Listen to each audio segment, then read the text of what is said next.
hello everybody. Happy Tuesday. Today we're going to talk about this question.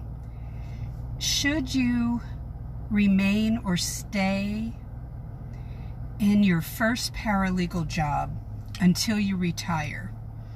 Now, I know some of you may be chuckling at that one. If we are talking 50 years ago, when honestly no one knew what a paralegal, there was no such word. There were legal secretaries. If someone said years ago that the legal secretary would stay in one position for 40, 50 years, it wouldn't have seemed so odd. I promise you. But today, it is truly not happening. Okay, so what do you do then? How do you prepare for that? Well, one of the things I'm looking at right now is what I talk about all the time, is you must have some type of notebook. I get mine at the Dollar Tree, and I like to take notes, but when you're job hunting, when you're preparing and building a career in this field or any field, you should be tracking things somewhere. Who you've sent your resume and cover letter to, so you're not, repeating. You don't want to rinse and repeat to the same person. So let's go over some statistics. Couple statistics. Most people stay in their new job for 2.2 years. How many jobs do people have over their lifetime? The goal 50 years ago was one job.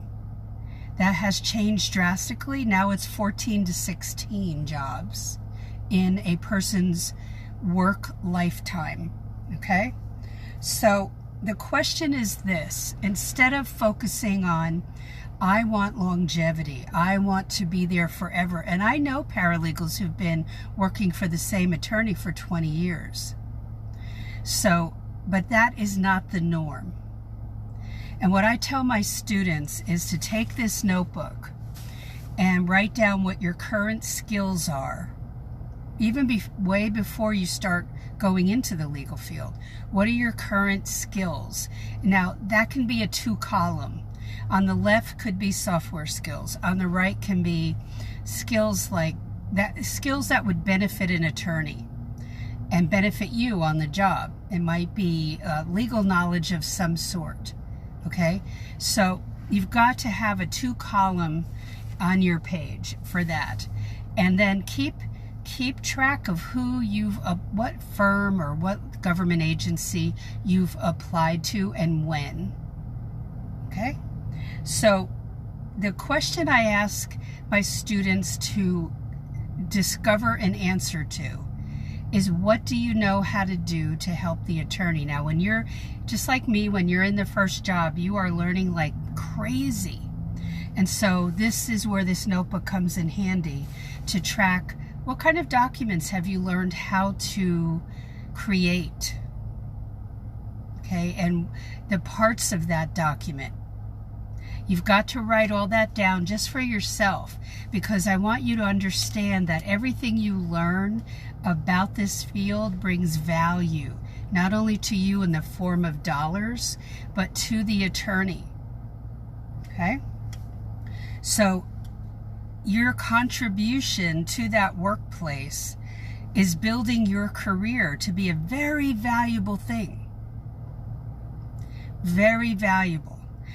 When that first job comes to an end, or you are no longer inspired to stay there or jazzed, it's not inspiring you, it's not lighting your fire anymore, or there's nowhere for you to move. Like for me, they weren't going to put me in a paralegal position or change my title, that type of thing. And so I knew I would have to leave. Even if I stayed there for a year or two, I would still have to leave for that to happen. I knew that. And so I figured that out very quickly. And there were limitations put on me where I couldn't grow past a certain point. So I needed that. I knew I needed that. and I had to make plans to leave at the 6-month mark. So, but I had to also look back at what have I learned how to do in that 6-month period. You know, I had worked 3 trials. I understood the filing system for the legal field. I definitely knew how to answer the phone, but I had known that for a long time. I increased my software knowledge. So ask yourself these questions. So today's career path doesn't mean sitting in one position for decades. It really involves moving from workplace to workplace. Gone are the days when you were there for 20 to 40 years. It just doesn't really happen much anymore. So when people say, how do I move up in a law firm? That's looking at a vertical ladder, like how do I move up that ladder? Well, that's what I was looking at in that first job. There was no room for that there at that law firm. So it was a small law firm. So it becomes more of a, I don't know if I like this word maze. It's really not a maze. It's really planning your strategy. What have I learned, or what am I going to learn at that first job? You need to track that, because everything you learn gets put in this notebook. I mean, not with client names or anything, but the types of documents or things you learned about the court system, or how to do within the court system, or the rules, some rules that you had to check out or research. All of that should go in your notebook. Excuse me. So that when you look at that notebook, you see your value. You know how far you've come. And when you go on future interviews, you're going to have to talk about this. And if you don't, that's a big mistake, because you've got to talk about the value you're bringing and the contributions you've made in the past in order to have a successful interview. So I wanted to get that out there today in case you think that that's how it is, that you stay forever. And you may even know some paralegals that have been in a position or a job for many years. That's not the norm, though. That is not the norm. So I want you to be based in reality, and your value is legal knowledge, software skills, any kind of skills.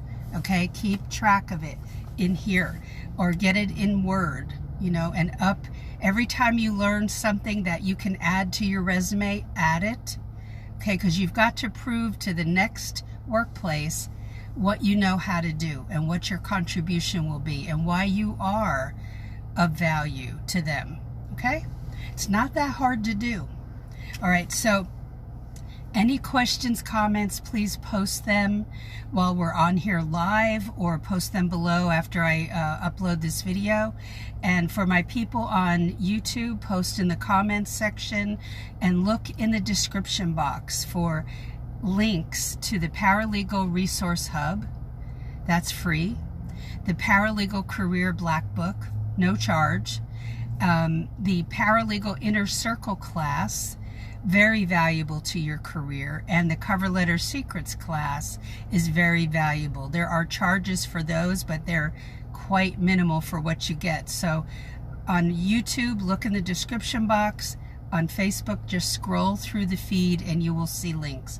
All right, have a great day, and I will talk to you in the next video. Bye.